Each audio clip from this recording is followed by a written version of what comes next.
Hello and welcome to today's Daily Downbeat. The song today is Where the Streets Have No Name, and that comes from U2's Joshua Tree album, which was released in 1987. And man, this was my introduction to U2. I was, I think, pretty much still in middle school at that point. With or Without You and I Still Haven't Found What I'm Looking For were the two songs that were huge. But then this song came out, and I really began to like U2's music at that point. Now, you know, in a lot of these videos, you hear me say, this is my favorite song, this is my favorite band, blah, blah, blah, blah, blah.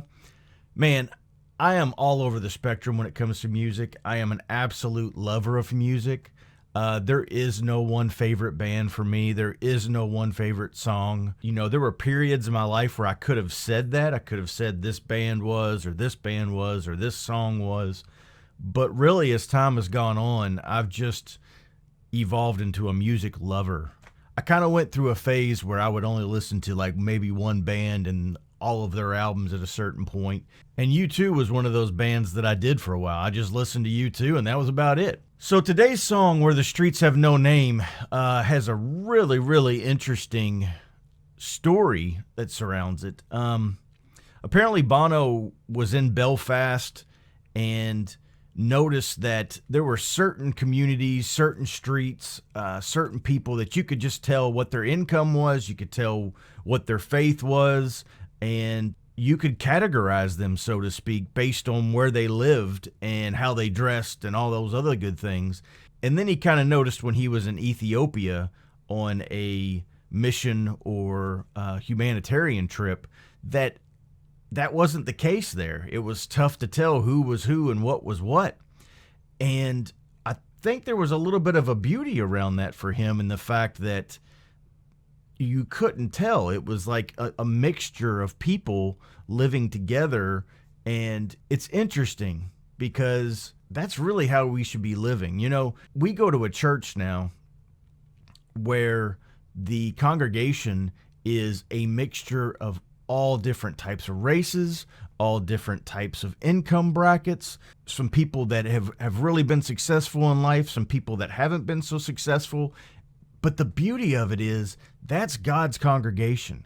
That is who we are. We are a mixture and a diverse group that come together as one. You know, it's kind of the same thing with America. People keep wanting to put these hyphenated terms in front of the word American, but the goal was really to just be one people. And I really think that's the same type narrative that comes with our faith. We are a family. We are God's creation.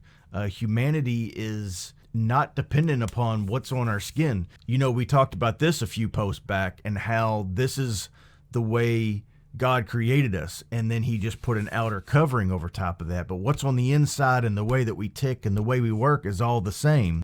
You know, I think that's a little bit of what this song's about too. So I'm going to go ahead and read some lyrics. I'm kind of yapping a little bit too much here. So I want to run. I want to hide.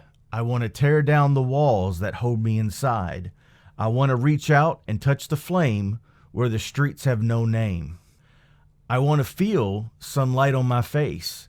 I see that dust cloud disappear without a trace. I want to take shelter from the poison rain where the streets have no name.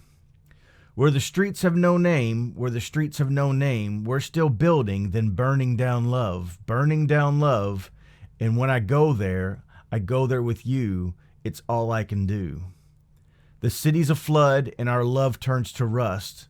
We're beaten and blown by the wind, trampled into dust. I'll show you a place, high on the desert plain, where the streets have no name. The cool thing about this is I remember this video vividly. The band had gone to the top of a liquor store at 7th Street in South Main in LA. They were filming on the top of this roof and actually performing a concert for the people. About 1,000 or so showed up. But the cops also showed up and kind of busted the whole thing. And all of that is filmed in the video. And from what I've read and what I can see, it's all genuine that was taking place. None of that was staged. They did stage the act, so to speak, or the concert, and were hoping to have the cops show up. And they really kind of hoped that the cops would do more, kind of maybe arrest a few people or cause a little bit more of a commotion, but apparently it didn't go down like that. The cops kept giving them an extension of time and things of that nature and really worked with them on it before they shut it down ultimately. But I think what really works well with this is Peter 2, 9 through 10. And you have to remember who Peter was talking to here. He's speaking to Jewish Christians that had been driven out of Jerusalem, and they were in a location known as Asia Minor. And so we'll look at those verses real quick. But you are a chosen people, a royal priesthood, a holy nation, God's special possession, that you may declare the praises of him who called you out of darkness into his wonderful light. Once you were not a people, but now you are the people of God. Once you had not received mercy, but now you have received mercy. And so stop and think about that for a second. These are people that had no home at that point. They were really kind of trying to figure out how to make ends meet by being cast out. And so they had no streets. They had no community, so to speak. They were trying to pick up the pieces.